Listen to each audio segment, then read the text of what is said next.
I want to thank you very much. My name is Diane Howard, and I teach in a commercial spaceflight operations program at Embry-Riddle Aeronautical University, which is, by its very nature, an interdisciplinary program.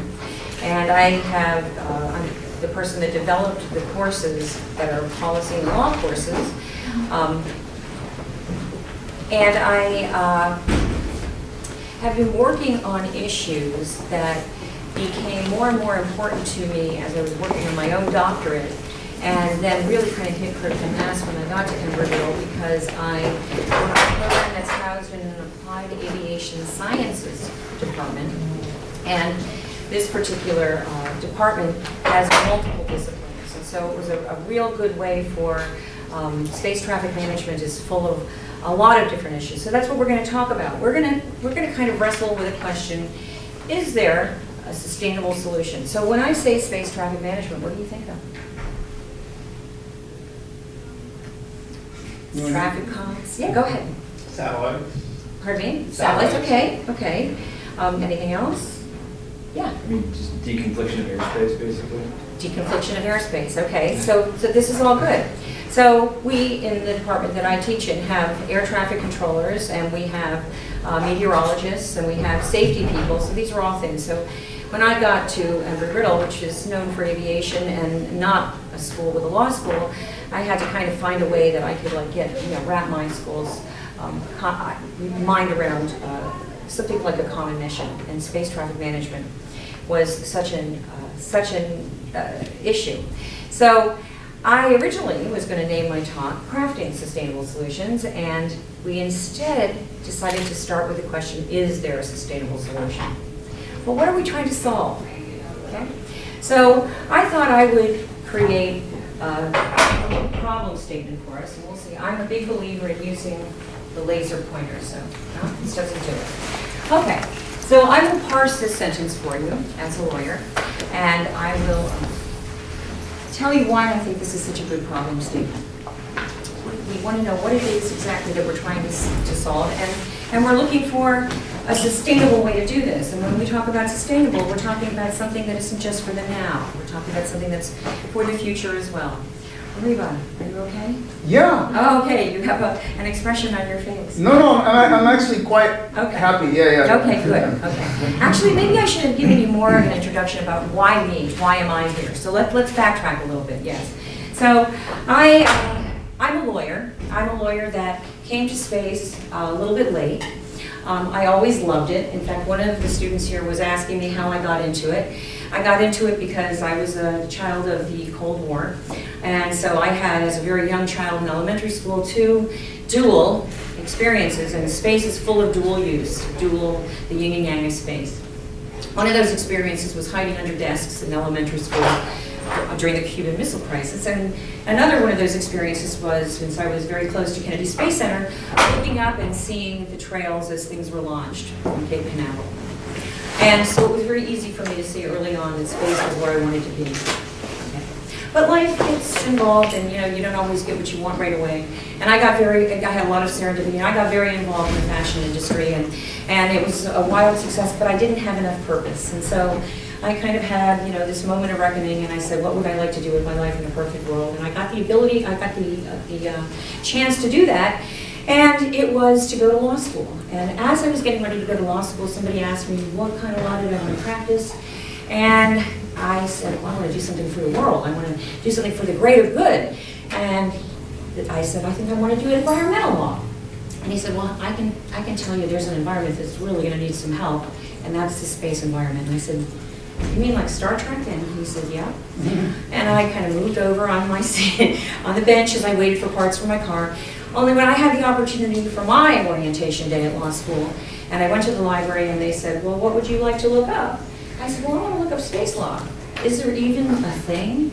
And there was an outer space treaty. And the outer space treaty was fantastic because it was talking in terms of benefit for all of, I like to say humankind, but it really does say mankind, and the peaceful purposes of outer space and things that were so aspirational. And I said, this is it for me. So I went through law school. I practiced law for a while, but always space law was something that I knew I wanted to get to. And ultimately, I went and I decided to do some specialized degrees. I went to get my LLM at the Institute of Air and Space Law in Montreal at McGill. And it was fantastic. All of a sudden, I was with, people from all different countries that were, the law degrees in different countries are at different levels, different parts of your academic career. Some people, it's after they do their bachelor's, and in some countries, their law degree is their bachelor's. So it was very diverse, it was very interesting, and it was not all space, it was air and space. So I learned a lot about other disciplines as well. And at the end of it, and it was just as a lot of things were coming together here in the US with regard to commercial crew and cargo resupply, and there was a lot of activity. It was just a couple of years, it was right about the time of the Ansari X Prize. Has anybody here heard about that? So there was this feeling, this real expectation that we were going to be democratizing space really soon, and I had the opportunity to get involved with something called the Space Security Index at that point. And so they gave me commercial space to work on, because I'd actually been out in the working world and I'd actually done things in the business world, so I kind of understood some of those issues. So when I did my LLM, my thesis was about the private aspects of space law. And that was great. And I apparently did a well enough job that they offered me a fellowship to do my PhD. And at this point, I was starting to get very, very interested in public international law. So I kind of started transitioning over into some of the issues that we're going to talk about today. And I decided that I would write my doctorate. I would do my doctorate on effective regulation of spaceports. I wanted to pick something that was kind of messy and complicated and not easy to pigeonhole or put into a box, because we're talking about structures, infrastructure that sits here on planet Earth. And there's not been a whole lot of agreement on exactly how we even deal with that. Is that part of like a space regime here in the US? It is. So our Code of Federal Regulations that governs spaceports is actually on the space side of things, not the aviation side of things, even though they function a lot like airports. Only there's not even a lot of communication between those two sides, or at that point there was no communication. So I thought, wow, this is like messy, and I like complex and complicated situations. I think the engineering table over here understands what I mean when I say complex as well as complicated, right? So through working on my doctorate and through my burgeoning interest and involvement in public international law, I started getting more involved in the idea of how we keep things from running into each other and how do we coordinate these activities, because I was looking for something messy and complicated, and getting stuff to orbit and then keeping it, working looked like an even better bucket of nuanced issues than what I had started out with spaceports. So I was fortunate. I got involved in a lot of different initiatives, some of which I'm going to save for when we get to them in my presentation. But that gives you a little sense of how did I get here. So we're going to talk a little bit about how the whole sustainability idea got where it is further on. But now you know why I'm standing in front of you. I'm not some random person. And why I got attracted to these issues is because I really wanted to do something for the greater good, and I really wanted to do something that was hard. Just like John F. Kennedy said, why do we do it? We do it because it's difficult, right? Not because it's easy, but because it's difficult, and because it certainly is something that we all need. We rely, actually, do we call you Dean Chesney, Professor Chesney, Bobby? Okay, so Bobby and I were walking to lunch earlier, and we were talking about some of these. I digress too much. Let's go back to the presentation. Okay, so I don't have my laser pointer, but I'm going to pretend I do because this is how I teach. Spaceflight involves activities in domains, more than one, right, that are populated by objects. So we don't even know object, space object. It seems pretty straightforward, but it isn't. We don't even have a good definition of what a space object is, okay? That are populated by objects operated by diverse users. Wait a minute. So diverse users, so diverse in lots of different ways. Diverse because they come from different countries, right? Diverse because we have civil space. We know that as NASA here in this country. And now we have lots and lots of commercial users, and we have for quite a few years. We have very, very mature telecommunications and military. So diverse users from diverse jurisdictions representing multiple jurisdictions. Now in orbit, we have a different situation than we do in the airspace we traverse to get there. Okay? When I talk about challenges, I'll drive this home a little bit more, but airspace is sovereign airspace, okay? At least, I mean, all of it really is, but we know we have control over it, at least up to Class E airspace. But when we get to outer space, and we're not even sure where outer space begins. I told you I liked complicated, not so easily pigeonholed issues. We don't really have a line of demarcation that's legally well settled. So we have the Van Karman line, but again, that's more of a scientific thing, and even that it's not fixed. So, when you get to that place, wherever it is that outer space begins, we no longer have sovereignty. So, objects, which we're not even sure what that is, operated by diverse users representing multiple jurisdictions that now get to this place where there's no sovereignty. This is something we call it res communis. Res communis is it's all of ours. A little bit different than Antarctica, which belongs to no one. Much more like the deep seabed and international waters. Once in orbit, objects and components goes back to that sort of circular definition that we have for space object. They can be functional or not. So we have diversity of users. We also have diversity of, what do we call them, resident space objects?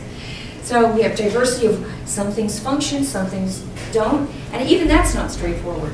Sometimes things function and then they blink out, and then they come back online. Whoops. So we had something a few years ago called ZombieSat. It was an Intelsat satellite that had to completely power down, and then it rebooted, and it was functional once again. So there's a lot of things, though, that are neither going to ever come back on. They're not blinking out. They're just there. And many of them are tracked a lot, but there's flecks of paint that can even be quite damaging at the speeds at which things are traveling, or somewhere in between. As yet, there's no overarching authority. What? So here we have these assets in space. We have come to rely on them. I was talking about the Sustainable Development Goals earlier today, and I talk about them often for 2030, and so many of them things that make our lives on Earth so much better, the lives that we have come to love, rely on space applications. And I was reading a book about cyber in your office, and even things in cyber, a lot of things like drones rely on GPS, and GPS relies on precision navigation and timing, satellites. So, wait a minute, there's no overarching authority. So, wow, we don't have like an FAA for space or an ICAO for space, messy and complicated. And there's not even a settled normative framework that's in place. So, would you say that that is a good problem statement? Does it look messy and complicated? There's a lot that we can dig into. So that's what we're seeking a solution towards. So I posit to you that there actually I don't think there's just one sustainable solution. And I say that because we have this diversity of users, and we have these multiple jurisdictions, and then we have this continuum of things on their functionality. They are, they're not, they never were, they're flex, they're empty, they're stages that are spent. So I think that there's perhaps maybe more than one sustainable solution. However, getting agreement on what that might be, and then getting the political will to implement that, might be where we put our energies. So let's talk a little bit about that. I'm a lawyer, so I like definitions. I think it's a good place to begin. I told you that space objects don't have a very good definition, which is true. There's a lot of scholarship about that. I invite you to look at it. It would be a very, very good paper for one of you to think about writing, the definition of a space object. However, before I get there, this is a nice little visual. In fact, I can really drive the point home that it's complicated and messy. But let's see if I learned. I'm going to minimize, and I'm going to play something for you and give you a sense.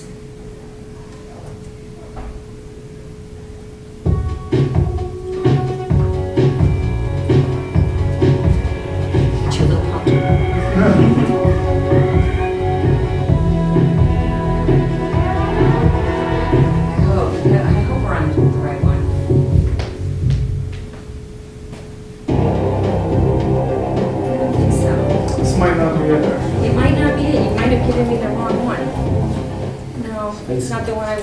Alas, so we're just gonna shut this right down, because we love ESA, but no, not today. However, I would be happy to give you my PowerPoint, and, no, I don't want you to go away. I want you to have the current slide, let's go back. And when you get my lovely PowerPoint, I invite you to click on that or drag your point home, and you'll see this fantastic timeline, and it starts in 1957. Why do you think it might start in 1957? Because that's when Sputnik was first put into orbit. So 1957 is where we start this, and it's a great visual. It just sort of like animatedly shows you the population as it continues to get bigger and better. But I think by now you know that there's a lot up there. Okay. Now we can go to my definitions. Oh, where are my definitions?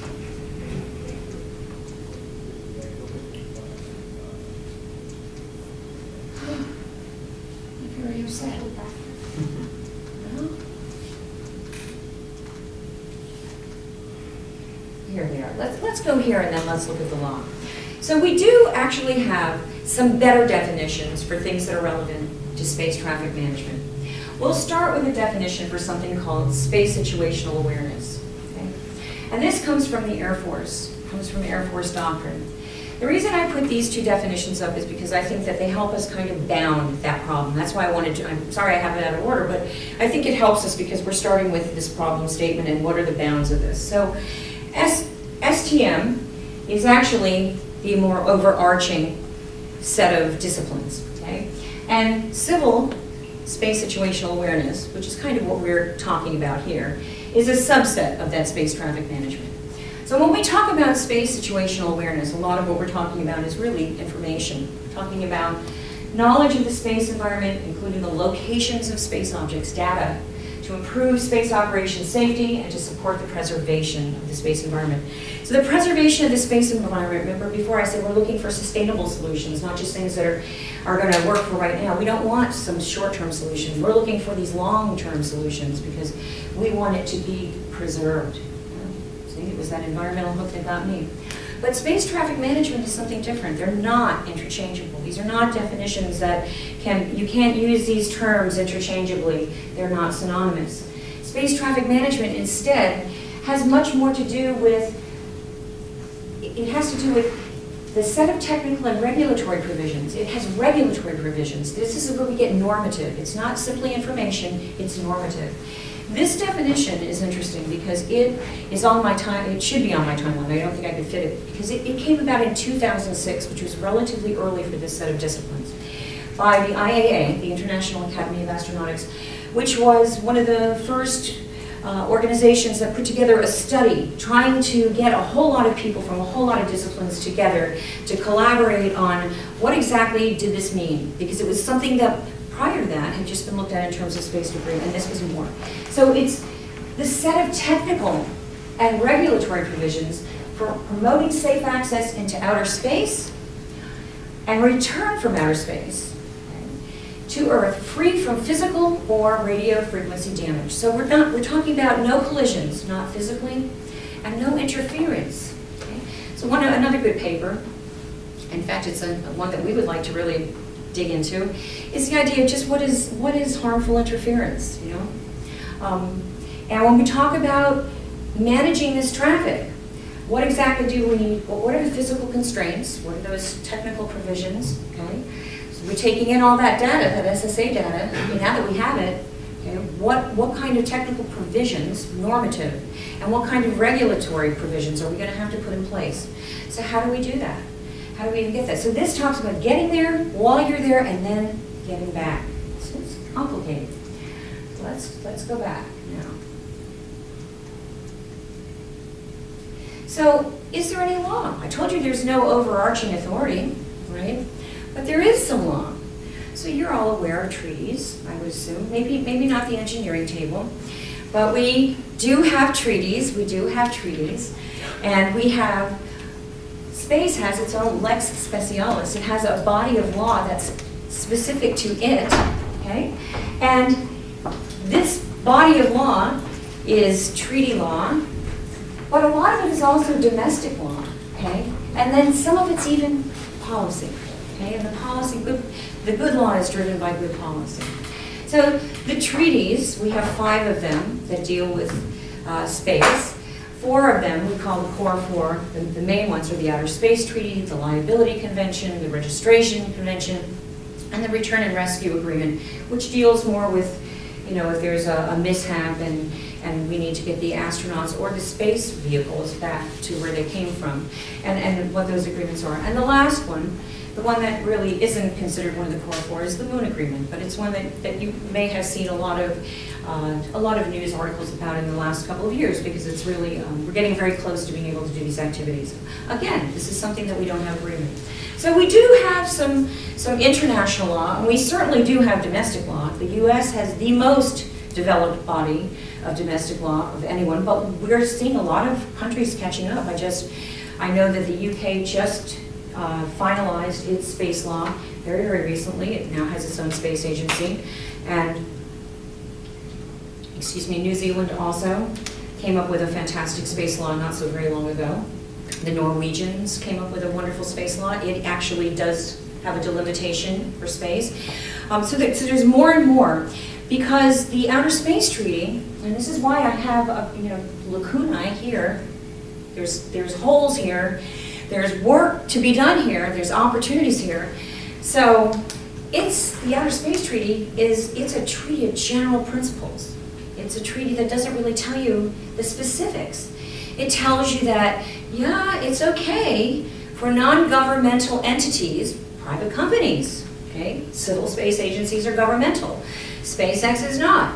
And that's okay. It's okay for them to perform space activities. However, the state parties, they have to authorize and continually supervise what they are. And what does that even mean? So then what does that mean? The countries that are going to perform those activities, and if they're parties to the treaty, it's in their best interest to make sure they have good laws on their books. And this is why we're seeing more and more countries put their own domestic space laws on the books, because more and more countries, even if they can't launch, they have satellites in space, diverse actors from multiple jurisdictions, okay? Virtually every country has something in space. They've got a piece of the satellite somewhere that's making their lives better. So law is very congested, very contested. We have declarations and resolutions. They're not hard law like treaty law, but sometimes they're the seeds, okay? They show us the direction things are going in. So we have a declaration of the principles for nuclear power sources, things like that. There's a lot of lacunae there. We've got nothing has set up an overarching authority on who's going to make the norms for these. We have the deconfliction of airspace. We've got some norms for that, and it's sovereign airspace for each country. So that's pretty good. But then we get to this inherently international domain, and not only do we not have an overarching authority, we don't even have anything in the treaties that talks about it. We sort of have a little bit of a hook in the Outer Space Treaty. Certainly, liability is something that would make you, wake up.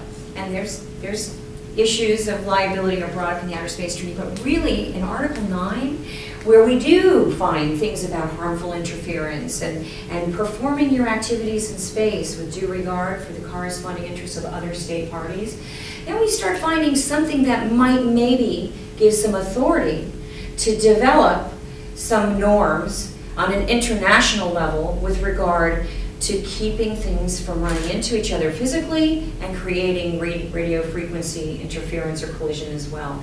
Both getting there while they're coming back. But then we go to guidelines. Okay, so guidelines are also not binding as a rule. They can be incorporated by reference into something. But guidelines have worked pretty well internationally. And that's like the trend. It's not just the trend in space law. That's the trend in international law right now is that things are not quite as binding, or even if it's a protocol, oftentimes you can come out of it.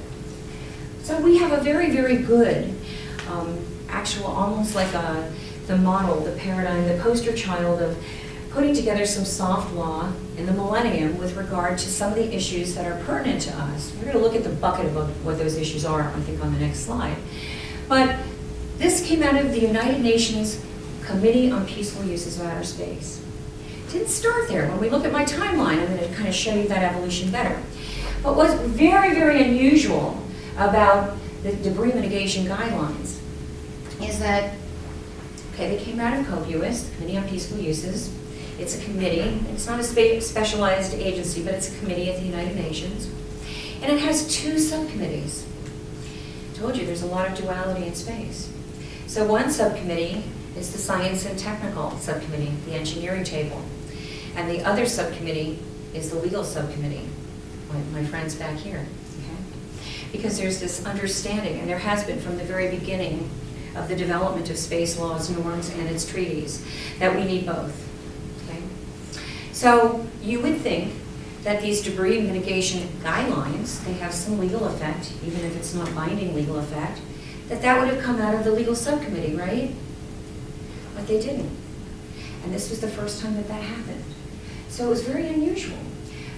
And I will not jump ahead, but I will tell you that one of the reasons that it was so successful and that it was moved along at such a, I won't say accelerated pace, but a far more accelerated pace than we've seen with any kind of negotiating and drafting since, is because it started from a lot of technical people getting together and talking about debris mitigation guidelines in a forum outside of the United Nations. And at the IADC, which is an interagency debris coordination group. And basically the members of this group are space agencies, civil space agencies, that were performing launches and performing a lot of activities that were sharing what could and couldn't be done. So they were talking about things from the technical provision standpoint. They were talking about what could be done to keep from making more, okay? So not necessarily fixing the problem we already have, that's something else, we'll talk about that. But how do we at least mitigate? How do we stop the bleeding, okay? So that was successful because it started with what could be done from a physical and technical standpoint. And then, and only then, was it given to the legal subcommittee. And instead of arguing about commas, all they had to answer, all we had to answer were these guidelines compliant with the treaties and the declarations and resolutions, okay? Were they aligned? And they were. So it was just vetted to make sure that there was nothing in there that would cause any kind of a problem, and there wasn't. And so in record time, these were adopted by the UN General Assembly. But again, they're guidelines. They're soft. But just like those principles, which are binding, it's then left to countries to put things on their books. Now, do they all? No, they don't. And this is a big problem as well. What is safe to one country is not safe to another, and there's a cost. It makes things more expensive when you have to build mitigation in or figure out how to harden it, how to do your passivation and things like that. It can get pricey. However, we're looking for sustainable solutions. We're looking for something that's generational. Right? We want to preserve the environment within reason. We don't want to maybe make it pristine, but at least preserve it, make it so that it's useful, sustainable. And then we get to the sustainability guidelines. So this is something that's still ongoing. It's current work. And again, these guidelines are not binding. They're in process. They're not completed. So I said I was going to tell you a little bit about why I'm here. That was one of the initiatives, one of the public law initiatives that I'm so grateful that I got involved when I did from the very, very beginning. It began in 2010. And those guidelines, we finalized the first tranche of 12 of them 2 years ago. Another 6 in the preamble were finally parked just this last February at the Science and Technical Subcommittee. And in June, we'll see whether or not we can get the as yet still under discussion, not yet agreed upon, last remaining few. And there's not very many of them. But again, just like with the debris mitigation guidelines, this initiative did not start in the legal subcommittee. The debris guidelines, it was such a success. So, if it isn't broken, why fix it? So went back, we thought, okay, we've got the key, this is it. This is the solution. The solution is give it to STSC first, let the technical people have it, and they're not going to argue, right? Because they're constrained, only it hasn't been so easy. If I can tell you that the real speed bumps, not even hiccups, have been primarily in the operations guidelines. And the way that this was set up was with four different expert groups within this working group. You would think that the one that I was on, which was D, which was regulatory issues, you would think that would be the one, that the lawyers were going to be the ones that were going to hold the whole thing up, right? Not so, no. The first ones to be finished were space weather. Yeah, they're scientists, that was good, they were done first. The second ones to be finished were us legal eagles, and we finished quite early. The next one to be finished was the expert group that dealt with these applications from space that make our lives better, that I mentioned a few moments ago. And the one that hung everybody up was, whoa, space debris, operations, space traffic management. And this is why, when I tell you that this is a messy bunch of issues, this is why. So there are varying levels of agreement, and I'm being generous when I say that, on what certain issues are. And let's look at some of what these might be. I've already been there. So what's in this bucket? So integration through the national airspace. We didn't really talk about that at the United Nations. We're talking about that with ICAO, which is an aviation organization, which is a UN agency, and that's being done in conjunction with the Secretariat of COPUOS, which is the UN Office of Outer Space Affairs. But that is definitely, remember our definition of space traffic management, it was getting to orbit, and certainly integration through the national airspace is part of that. Do we have agreement? No, not at all.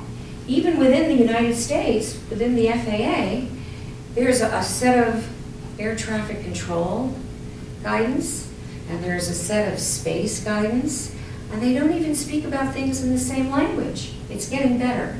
There's work being done. When we get to astrodynamics, this is definitely not my wheelhouse, but I know enough about it to know that it's super, super important. This is what's keeping things from running into each other. Understanding how these objects move. They don't move in a circle. I remember hearing you say that a number of times. Dr. Jaw has, he's pounded that into my head. And so how things move, it's not always the same. Integration through the NAS isn't even straightforward because each launch window is not equal to every other launch window. It depends on the mission. If you're trying to get something it's going to be like, a deep space probe, and it's got to do some sort of a slingshot orbit, and it's got a very limited window of opportunity to do that, then, oh heck, deconflicting that airspace might be what you have to do. So that's not straightforward. Astrodynamics is not straightforward because these things operate very differently. And data. There was not a whole lot of agreement even on, well, what do we do? How do we share it? How much can we share? There are security issues. I know the Strauss Center is very involved in cyber. Well, there's how transparent must we be? Where do we put all this data? Do we make a lake? Do we make it open source? I believe that one. I'm like, what the heck? If it's good for if it's good for one of us, it's good for all of us. Then that data we have to be able to, once we have it, we need some sort of standard so that I'm giving you the data, but you need to be able to use the data, right? So there's got to be some sort of way that you can take that data and do something with it, some way that you sort it and use it, and I have to give it to you in a format that you're able to take. And then coordinating these things, and then this debris issue, what do we do with that? Do we allow private companies to go and move it? And what happens if we move it and then something goes wrong, because nothing ever goes wrong, right? Something goes wrong and wait a minute,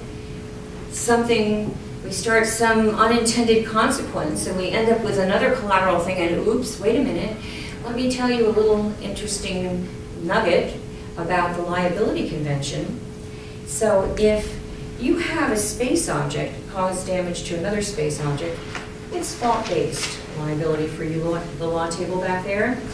That means you have to prove that someone was at fault. That's not so easy. We don't have, CSI Geo. Doesn't exist. I'd like to start a company for that. But if you have a space object or some component of that space object, because that's our lovely circular definition of a space object, cause damage to, like an aircraft, if it somehow survives the burn, absolute liability. Ooh, wow. Nobody needs to have done anything wrong. So if in trying to move something, right, trying to fix the problem just a little bit, you create another problem, it could have profound ramifications for the launching state. And that launching state, what is a launching state? Well, there's 4 ways to be a launching state. You had to have been, you're the country that your nationals launched it, they performed the launch, or they bought the launch, okay? So they're ultimately like maybe the satellite operator, or it was launched from their territory, so it was launched from Kennedy Space Center, or it was launched from their facility. There is something called Sea Launch, which is a floating platform out in the Pacific, which is a consortium of a number of countries, and all of those countries, and it's like Norway and I think Russia and the US and a few others that are all part of this consortium. And so if you launch from Sea Launch, all of them, so you have multiple launching states, and wait a minute, something went wrong. And even if it wasn't because of those original launching states, but it was this active debris removal attempt to fix it, they're all on the hook in perpetuity. Wow. So this is a bit of a shocker. And wait a minute, there's other issues. What about national security again? It's very difficult to control. So you have situations where you have potentially a company or a country that's going to go do something about now, not mitigating, but removing some of the debris from orbit. And what happens if somebody gets hacked? Or all of a sudden they start doing something that they weren't supposed to. They go rogue. And it's hard to control from here. So these are issues. And these are actually policy issues. They're issues that are creating obstacles to the political will to move some of these initiatives on. And there are reasons for why countries that are sitting and negotiating from an operations standpoint and a space traffic management standpoint and a space debris standpoint, even if they don't have skin in that exact game, it's for the benefit of all of us. Remember I told you that about the Outer Space Treaty.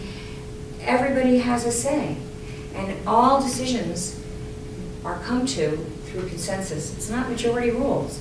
So consensus doesn't mean everybody agrees with absolutely everything. It means that there's no horrible objections. It can move forward because there's no absolute objections. But it's very hard to get to that point. Powerful when you do. So that's yet another challenge. And space weather.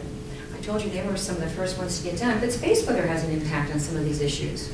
So you can have a solar event, and that solar event can require movement. It can impact how the comm is working. So all of these things, there's a lot of things in the bucket. And that's the point I'm trying to make. The major theme of this talk is, I want you to come away knowing there's lots of issues, there's lots of work that needs to be done. And then we get to the laws and the policies, and I identified for you, we don't have any treaty absolute authority. We have things that are somewhat implicit. We have no guidance really that's completely satisfactory in hard law, so we have to look to our guidelines. We have some guidelines that are there. There's a lot of discussion as to whether or not they're actually what we need at this point in time. There is something called the 25-year rule, and it may or may not be relevant when we're talking about a day and time where we are launching swarms of very small satellites, and these swarms are becoming bigger and bigger, increasing in number, right? There was a launch last Valentine's Day, if I'm not mistaken, of 104 satellites on an Indian rocket. And that was the most satellites that had ever been launched on one launch before. And that's a lot, and that's just the beginning. We have major things in the offing. We have SpaceX has, in the multiples of thousands, and we have Boeing also in the multiples of thousands, and we have OneWeb, which was, the number keeps changing, but it's always like 700 to 1,000. It depends on who you ask and who's reporting. And these are well financed, these are well capitalized, these are not fringe, these are things that are going to happen and have the potential to make our lives better, perhaps more vulnerable. They can make the Internet of Things happen, but well, we'll see. So these are the things that are in the bucket. So who's involved? So we've been talking about the Mrs. What's-It. I saw Wrinkle in Time a few days ago. So the problem statements are Mrs. What's-It. This is our Mrs. Who. Okay. So there's a whole lot of people that are working on this. I talked to you a little bit about COPUS, the Committee on Peaceful Uses of Outer Space. But we also have that IADC I told you about, the Interagency Space Debris Coordination Committee. I mentioned to you the IAA, or that Cosmic Study Definition of STM, which is still used. Okay. We have the American Institute of Aeronautics and Astronautics. So Mariva and I were involved in a very, I think, productive and useful workshop at SciTech back in January of this year, where a lot of people that have been working in different aspects of this, they're at different parts of the bucket. Some have their hand down deep, some are new, and they're just sort of like sifting through the top. But a lot of people got involved and talked about the part of the bucket that they know about, and it was very interesting and captured. So now the AIAA is involved, but also the International Institute of Space Law. I'm executive secretary of that organization, and I can tell you that more and more we're putting that into the things that we discuss. We have a colloquium every year, a conference, and one of our most robust panels, I think it was not this year but last year, was on space traffic management, but from a governance perspective. The International Association for the Advancement of Space Safety just recently announced that it's going to put together a working group as well. We'll see what it comes up with, if it comes up with anything new. A lot of the same people populate these different groups, and so it almost gets a little bit incestuous. But if you get one nugget, or it just happens to be that particular organization has the ear of someone, who cares, right? I am a big believer in throw the wet spaghetti at the wall and see what sticks, right? So we have the International Standards Organization. I mentioned that there were standards, things that even when we're talking about how to mitigate for, to make it so that we proactively address the debris issue. So, we have standards in place, ISO. Civil space agencies are involved, like NASA, Roscosmos, and JAXA, more and more. I mean, JAXA has had people come to the conference, which I'm going to get to in a minute, that I put on every year. But the Department of Defense, we rely on JSPOC, that's where all that, the little bit of data that we have that's most accessible, a lot of it comes from JSPOC, not all of it, but a lot of it. And we rely on JSPOC. I mean, Maripa's looking at me like, But we do. There are a lot of people that's all they can afford, the free stuff. So the Department of Defense is involved, but the Department of Defense is getting involved through DARPA, okay? Defense Advanced Research Programs Agency. I think I got it right. And DARPA, DARPA said, gosh, somebody needs to grab this bull by the horn. Somebody's got to take a leadership position. They put together confers with Secure World Foundation, which is an NGO, a rather small NGO, but an extremely connected and very, very productive and vibrant, fantastic organization, to research active debris removal.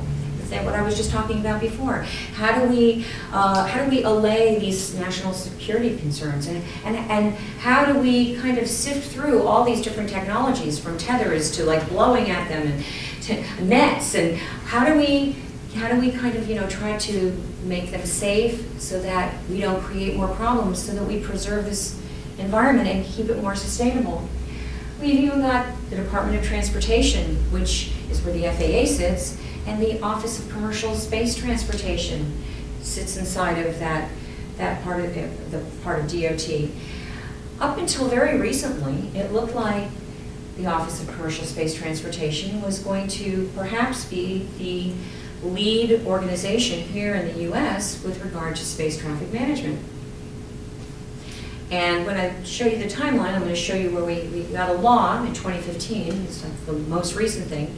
It's the first time that a US law actually talked about space traffic management. It didn't tell anybody what to do. It just basically said, we need some reports. We need to figure out who should be on top of this. Do we already have an entity in government that has the expertise? And if not, what would it look like? Okay, and that was in 2015. And it looked, and they were very, very active. I mean, a lot of work was done. Very fantastic reports were put together. Some reports were not as so fantastic, but a lot of wonderful people started talking and putting on their thinking hats. And wait a minute, oops, we had the second meeting of the National Space Council just a few weeks ago, on February 21st. And the Department of Commerce it was recommended that they are basically going to take the lead on things that are on orbit, and since a lot of the space traffic management is on orbit, it's not, Department of Transportation is launching and re-entering, dealing with spaceports, and full stop for now. We don't know how that's going to turn out. Things are fluid. You know, just because it looks that way right now doesn't mean it's going to be that way in a week or, after Congress convenes, it finishes this session, who knows, right? It's dynamic. That's the point I'm trying to make. And here in the US, we're starting to look at this more and more because of people like Mariba, but also because we have this mandate from Congress that we have to. And we now have people that are at the National Space Council that are very cognizant of these issues as well.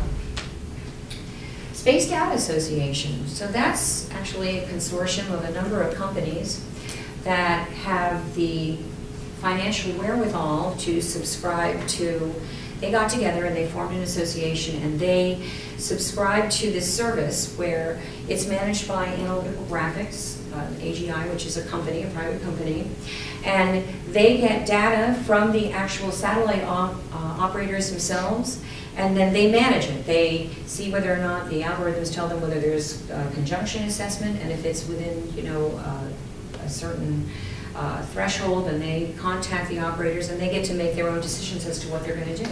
So they're in here. I put them by themselves because they're actually, that's been up and running now, I think since 2009. I have that on my timeline. Embry-Riddle Aeronautical University. So I started out by telling you, I got involved with space traffic management in a bigger way when I got to that university. I was already involved in the sustainability initiative. I told you I was in, the ones that came in number 2 with getting our work done. But so I went there aware and knowing that there were a lot of, it was a complicated bucket, so I liked it, but it was a complicated bucket that I was working with a lot of people that worked on different parts of this expertise. And so when I first got there and I saw that, we had to kind of make the commercial space ops fit in with the rest of these aviation-driven individuals and disciplines, and they said, what would you like to do? I said, I'd like to do this conference, Space Traffic Management. They said, go for it. So we did it for 4 years in a row. It was fantastic. And we brought in lots and lots of people, put together what I call the Akashic record of space traffic management because it's building every year. So it basically gives you every paper and every presentation from 2013, I think, until present. And there was even places where there's wiki comments that have been added to it. So that's been interesting and really became quite a forum. And it's been wonderful to be a fly on that wall and to see some of the things that came up as identified research topics several years ago, that then somebody came back a year or 2 later and said, well, we did it. So great, this is what we got, let us show you. So that's pretty exciting. And then there's other data analytic providers as well. So there's a who's who, there's activity. So here's the timeline I alluded to, just to sort of show you, I I don't have my laser pointer, I'd be circling. But to show you a little bit about, how it got from, just awareness. So in 1975, there's this identifiable ring of debris. You can see it in GEO, okay? There it is. That's on my little video that you're gonna look at for yourself.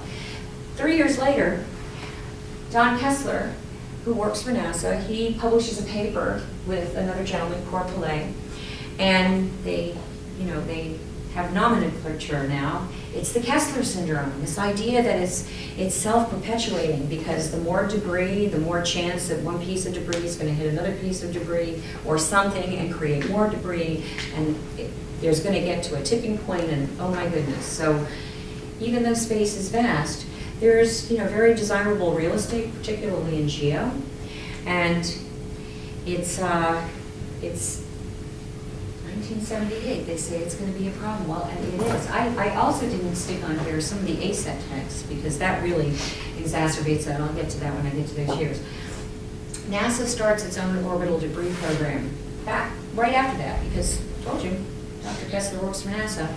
And then NASA and DoD start developing their guidelines. At that time, that's when COPUOS starts talking about debris. We're not even talking about traffic management. We're just talking about, oh my God, there's lots of stuff. We haven't gotten to, should there be norms? If you can move and you can't move, then shouldn't the one that can move? Well, but it's going to make my business plan. I'm not going to be able to function as long as I originally thought so, because I have to use my propulsion to move out of the way. Do I have to? Nobody says you don't now. Okay, so we're not even there yet. We're just talking about, COPUOS starts talking about the debris. Okay, then we kind of talk a little bit about what comes from that when we get down to COPUOS and the guidelines. But it starts talking about it, we have guidelines up there, and then the United States National Space Policy begins to talk about debris, and it continues that trend. So it starts that in '88, it happens again in '96, it happens again when we get to 2010, which is the one that's still operative. There's only one change to the space policy that was put in place during President Obama, and that change came about this past December, and it basically said that we're not waiting to go to Mars, we're going to go to the moon first. But everything else, and this has been absolutely attested to by Scott Pace from the National Space Council, everything else remains in place, it's still governed. So space debris is in there as well. And then we start getting, the United States government actually put some orbital debris mitigation standard practices in place, which you have to adhere to, and are part of getting a launch license. So this is it's part of your safety review. Then there is more things are formalized, and the first IADC guidelines come about in 2002. So that's a pretty quick arc, right? From '78, we first have this paper, to 2002, we have our first set of guidelines, but they don't have legal effect. These are space agencies and technical people that have come together and have a good idea, but it's not countries that are agreeing, okay, or putting this on their books with the force of law. So it's different.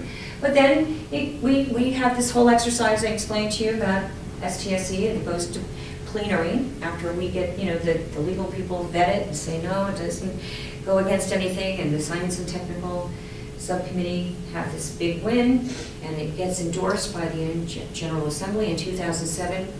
And you know what happened in 2008, right after this? And there are guidelines, so you don't have to follow them. It basically just says, listen, countries, this is what we think you ought to do. Okay, so am I out of time? I could talk forever. So in 2008, we have a Chinese ASAT test. Anybody? You might not remember that.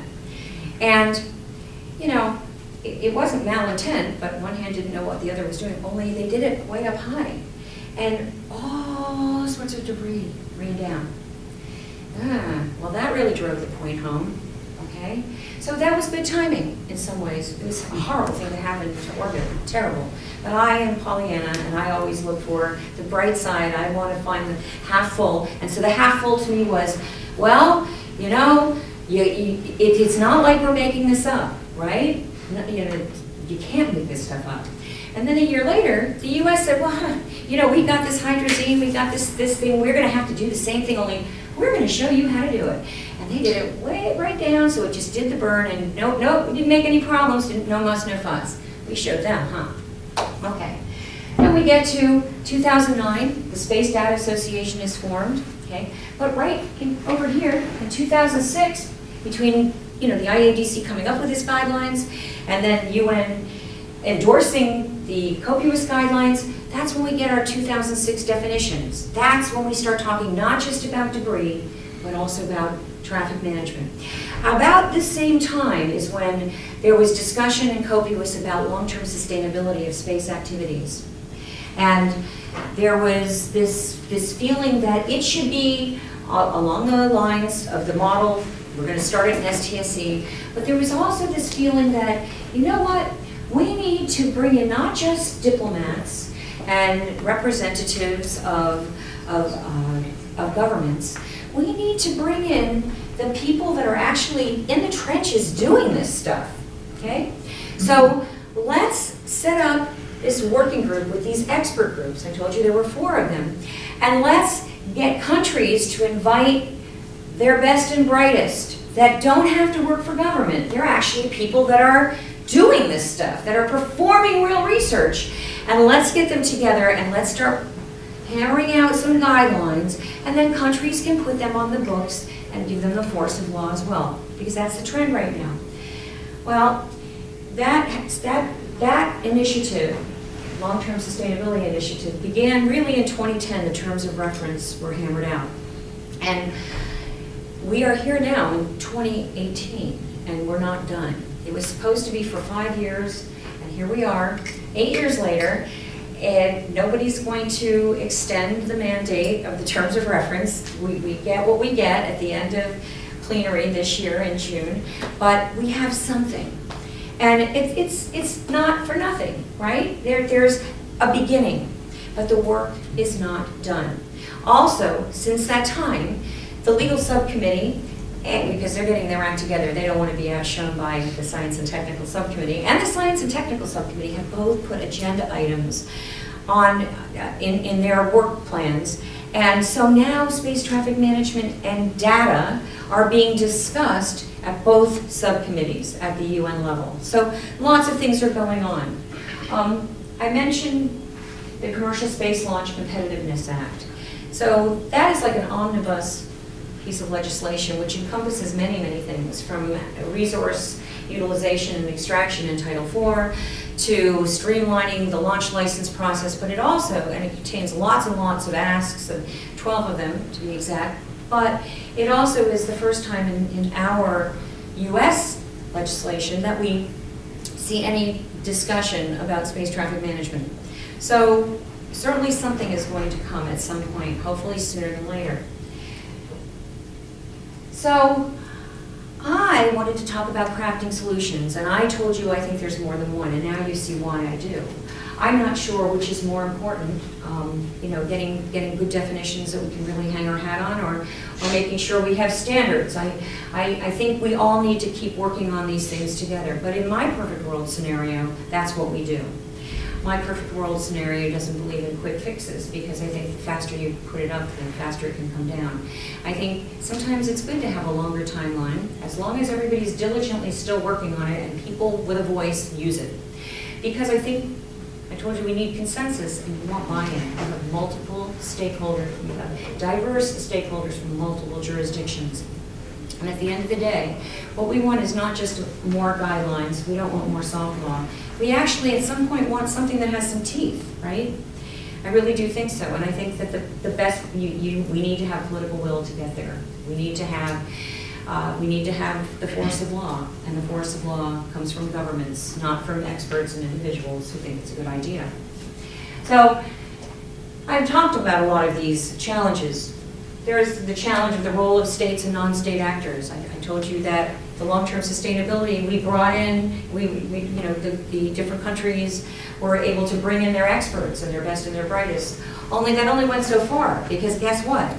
When the expert groups finalized what they did, they put it back to the working group, and then the only ones that can intervene and raise their card and say something are once again the states, many of whom are career diplomats and don't understand and don't know. So the role of states and non-state actors continues to be a challenge. Sovereignty in res communis. Your satellite is coming perilously close to our satellite and we tell you to move, but you're not the boss of me. That's an issue, okay? You gotta traverse the airspace, okay, to get to orbit. That part's not so hard, and that part's pretty good because countries definitely have pretty developed law with regard to their airspace.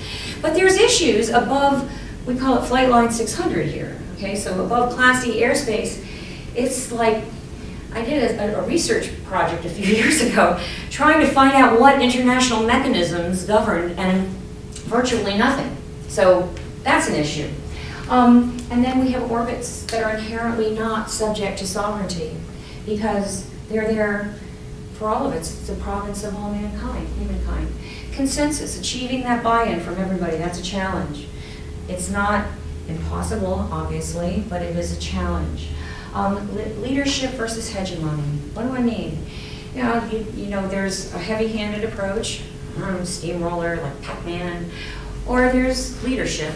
And I would really like to see the U.S. take a leadership role. I would like to see my peeps here all continue to work together with my peeps in other places as well. But I think we have a lot of critical mass. I think here at UT you have a lot of bandwidth and talent. I think you could really make a difference putting things together here.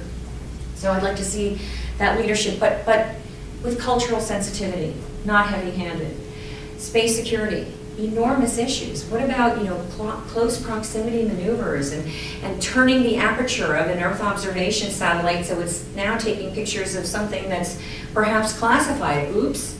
These are things that give people trouble sleeping at night, and they need to be dealt with. And there is transparency and confidence building measures that have been identified and implemented to a degree, but we need to get better. And then we really need to think about what happens if we just wait for bad things to happen and we're reactive versus kind of, staying vigilant, like I said before, continuing the discourse, continuing, getting involved, that's my next slide, being responsive, and then being proactive, which has its good and its bad. Early on, when space law was nascent, just in the very, very beginning, there was this understanding that you don't want to get too proactive with your regulation because you don't want to hinder innovation. You don't want to limit what can be done. We don't even know technologically, we don't know what's going to be, right? And this is like, I personally don't even think we need to be making too much distinctions between suborbital spaceflight and orbital spaceflight past the safety reviews that we perform or the safety analysis that we perform because their propulsions are so markedly different. But I think at the end of the day, we don't want to get into making distinctions that don't really make a difference. So we don't want to get too proactive because we don't even know what it's going to look like, right? 5 years from now, 2 years from now. However, we need to stay somewhere in that, here's my laser pointer again, responsive. We need to stay responsive. We need to be nimble. We need to stay on top of what's going on. So that's how we're going to craft the solutions. And what can you do? You need to get involved if you're interested in these things. If you're not, go on with your life. Enjoy your space applications as we move forward with our sustainable development goals, and that's fine. But if it does interest you, if there's even a small little kernel in your soul that loves space, get involved. Even if all you do is join Space Generation Advisory Council, which is free, or read space news, or just stay up to date with what's going on, but get involved. And if you really love space, then really get involved. Do a paper, take a class, have a discussion, start a space law journal. I mean, these are all good things. You have so much talent here. I work at a little university. It's 6,000 students. The town I live in is half the population of the amount of people that are enrolled at this school. You have a faculty of law and a college of medicine and computer sciences. You have the Strauss Center. You have so much talent here. Talk to each other. Don't silo yourselves off. Talk to Mariba. talk to the hand, really. Booyah. Booyah. He'll put you to work. He'll put you to work on a research project, right? And he'll tell you what's going on, and put on your thinking caps. You know, sometimes when you come to something, I threw a lot at you today, right? I mean, oh, you're reeling from the shock. And you see why I didn't have any more coffee. But the thing is, if I even made you think about a couple of things in a different way than you did before today's talk, good, okay? Because fresh eyes, sometimes it's fringe, but that's okay. Sometimes fresh eyes see something in a completely different way. And then if you go to the right people, they'll help you refine that fantastic idea, bring it back to closer to reality and what can be done. But that's good, because you're going to see something. You're not calcified. You're not sick of hearing us lawyers say, no, but you can't do that because in Article 2. No. And so put on your thinking caps. Get involved, put on your thinking caps, talk to each other, okay? Thank you so much for your time. I would love to entertain questions. I know I've used up my time. I tend to run long. But my coordinates are on the next slide. You can always get in touch with me. Please ask me questions, and thank you for listening. Some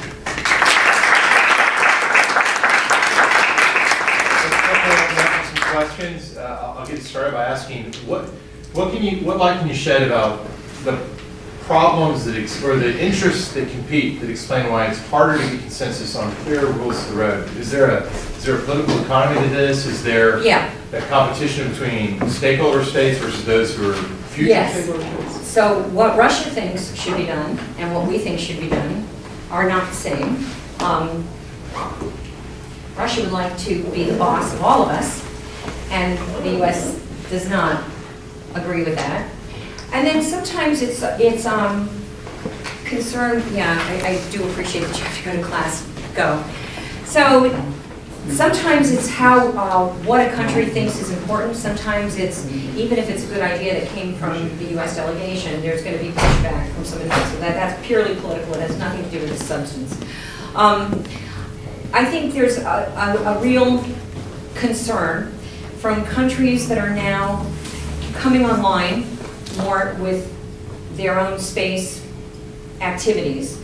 Countries like the UAE, which has been putting together its national space law for the past few years and has its own space agency and is certainly becoming more and more active, that have a different feeling for what should be done. So there's this kind of like the old tension between developed and developing countries, but now it's between the newcomers and the old guys on the block. And that's a tension that exists between like legacy manufacturers and launchers and more younger companies, which are, I don't like to call them like new space or startups anymore, because SpaceX certainly defies that characterization. But it's competing interests. And sometimes it's not competing interests, it's just a failure to communicate.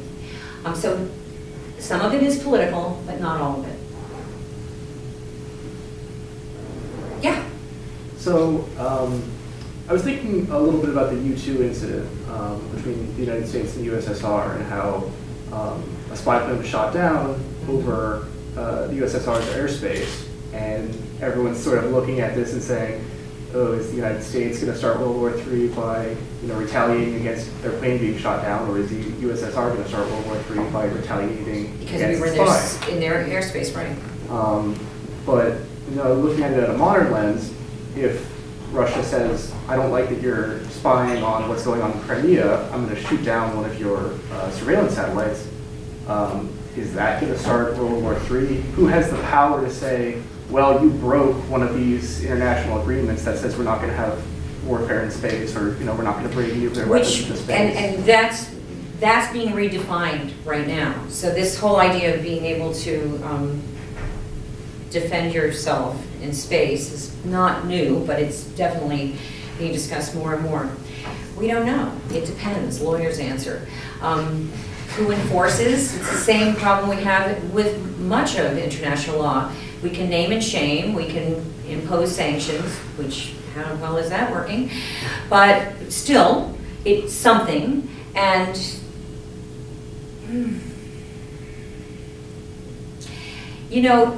we were talking about this earlier. There's different levels of evolution.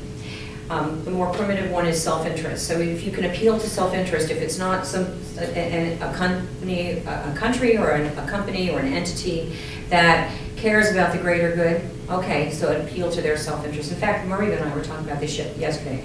And so if, that's what mutually assured destruction was all about. If it looks like, oh my God, if I make a big thing out of this, that's just going to escalate this and then we're all meat, then, well, that's what deterrence is all about. But things are changing. And space is a off-limits domain is changing as well. And, I mentioned before that, PNT, which drones rely on PNT, and that relies on space assets, and we're getting into some very gray areas. Okay, sorry, maybe not such a sad note. Yes. So recently, the story of rogue satellites was the recent launch in India. There were some. Are there any discussions, or is there any law that kind of addresses the issue of rogue launches? I'm sure that is going to be addressed at plenary. I'm sure that this kind of really disingenuous backdoor dodge of the FCC license is going to come up. And it's a problem. It's one of the problems that we deal with here in the U.S. because I talked about launching states. The U.S. has a vested interest in staying in there and making sure that it's done safely because we're on the hook. And one of the big problems with our regulatory process here in the U.S. has been the fact that it's not one-stop shopping. There were different federal agencies that were handling different aspects. So the FCC handled telecommunication satellites. Had it been a U.S. launch, it would have been flagged because even though the FCC, it wouldn't have to have a payload review. And had it been, it would have been flagged, but instead they end run. And there needs to be a mechanism when there's some sort of an international launch where at least there's some sort of notification. That's probably how it's going to come about.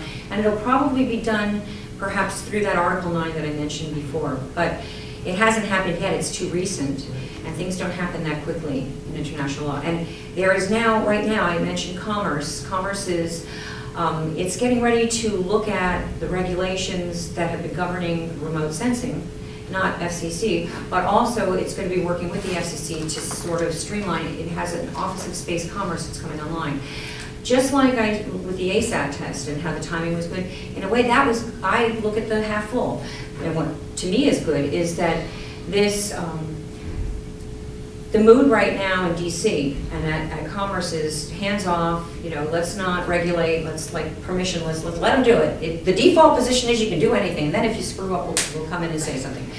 And it's good that this happened because now we see that, wow, that's not so good because people don't always behave the way we wish they would. So I think that was good because it raised awareness. Yeah? So you mentioned at the beginning of the talk that, if I understood correctly, that Antarctica belongs to no one and space belongs to everyone. Mm-hmm.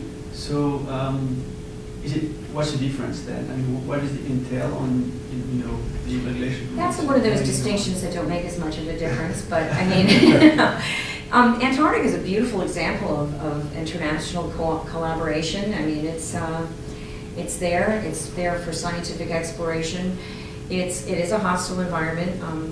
No one has exploited it in quite the way that space has been exploited and is perceived to be exploited in the future.